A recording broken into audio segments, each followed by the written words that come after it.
Video from Excelsior Springs showing the moment an accused kidnapper was arrested. Timothy Hazlitt Jr. is facing rape, kidnapping, and assault charges in Clay County, accused of locking up a woman for weeks. Newly released court documents say the victim, a 22-year-old woman, escaped while Hazlitt brought his child to school Friday. She ran for help, wearing only a trash bag with a metal collar and duct tape around her neck. Those documents say she was handcuffed, whipped, beaten, and raped while locked in a small room in his basement for weeks.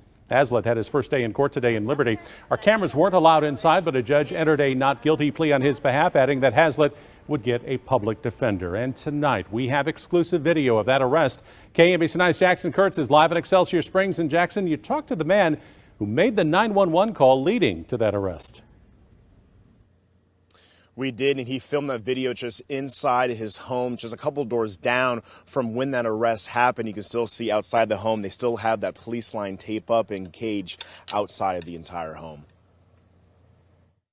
Just one look, and it gives me the chills. I just can't imagine what went inside of that house. Everardo Miranda, who lives a couple doors down from Timothy Hazlitt, filmed the moments Hazlitt was taken into custody. I could have never imagined that happened here in Excelsior Springs. In the exclusive video to Channel 9, Miranda thought Hazlitt was being arrested after calling police because of complaints about the dog. Oh man, I felt bad because they took him to jail for the dog, and I go to sleep and I wake up to find out this crazy thing happened just right next door to us. Miranda says he rarely saw Hazlitt, only to let the dog in and outside, and never saw the woman who ran for help. What that woman went through, my heart breaks for her. Hopefully he rots in jail. He should not see sunlight ever again. Hopefully things get better around here, and I'm trusting the police officers around here to, keep us secure.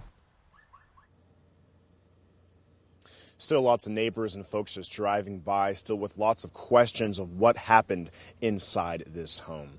Live in Excelsior Springs, Jackson Kurtz, KMBC 9 News. Jackson, thanks. Hazlitt is due back in court 1 week from today. I wonder, what is your communication been with police since then? None. Zero, zilch. They are backtracking as much as they can now. I have a few friends at the police department that are reaching out, telling me, good job, don't give up, I have a couple of friends that told me to make the comparison in certain areas and to look at certain things. Prospect being the key point. The young lady was snatched off of Prospect. We were talking about people that were snatched off of Prospect.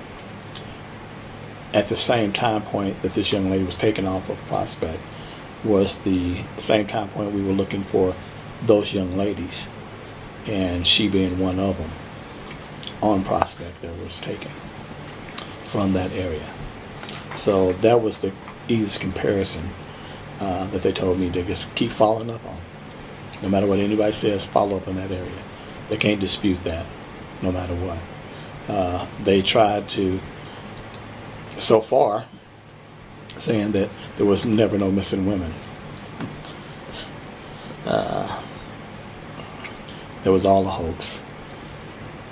No one died. No one's missing. No one's being taken off a Prospect. But again, that's the same thing that happened with Terry Blair. The exact same thing that happened with Terry Blair. And we ended up working that case by accident. We was doing a neighborhood cleanup and ran across the first body doing a neighborhood cleanup. And it just kept going as we were doing more cleanups within the community, and found out there was more young ladies there and more missing. But again, they kept saying these are isolated incidents as this is going on. But we knew even in Blair's case that it's not isolated. Berdella here in Kansas City. Sure. Yeah. How he got away with it too. Right. They kept saying isolated incidents. Here's a man selling body parts in a store in Westport.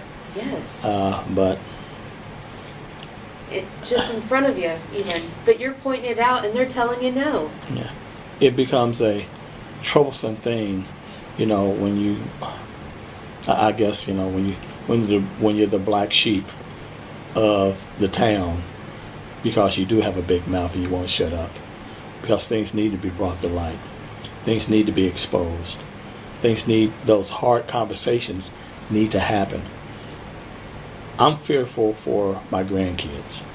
That's why I do what I do. Is for my grandkids, for the next generation coming up. Because if I'm going to live here in Kansas City, there's going to come a day that I can't walk, I'm old and I'm tired, and I need somebody to look out for me. And if I don't give them the tools too, then I'm really hurting myself. It's an interesting way to look at it. Yeah. Okay, so So he said something that interested me. He said snatched. Yes. Yes. can you describe that further?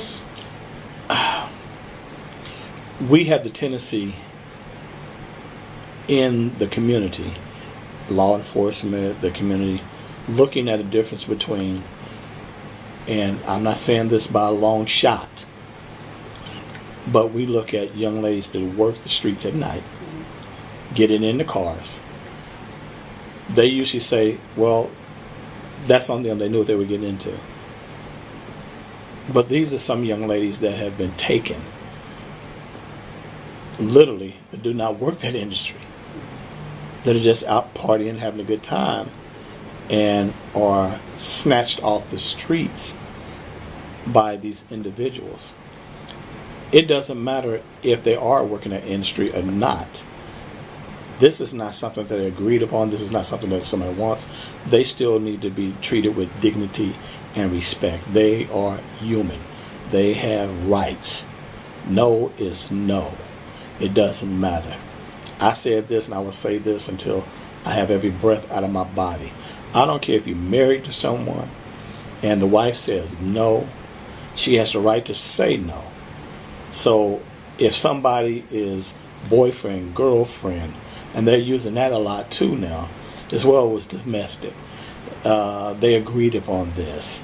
No one ever agrees to be locked in a basement, a metal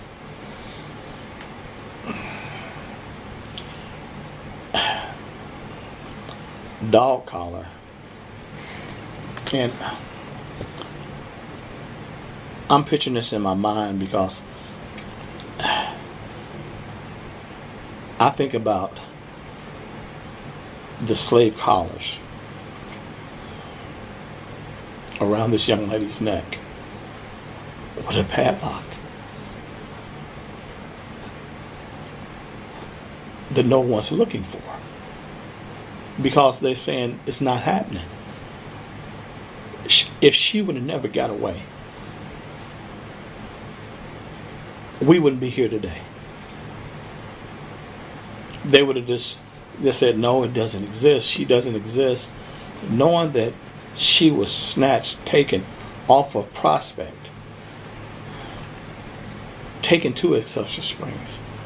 How many more? How many more?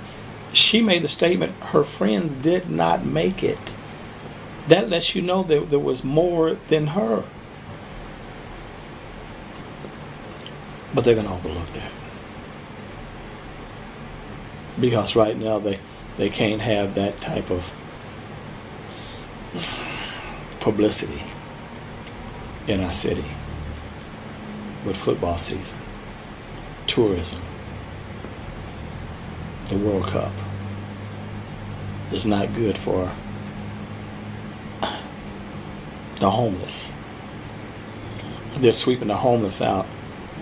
If you notice, drive around Kansas City. Yeah. Where they used to be, The camps are gone.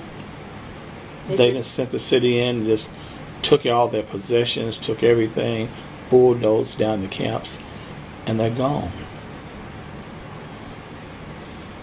Winter's coming. Where are these people going to go? How are they going to survive? That's kind of how I feel like they treated these young ladies, these young men. It's more than young ladies being snatched. I want you to understand that. We have some young men that are missing. But that's a whole different story. They're not going to talk about that at all. We have to do better. We have to do better.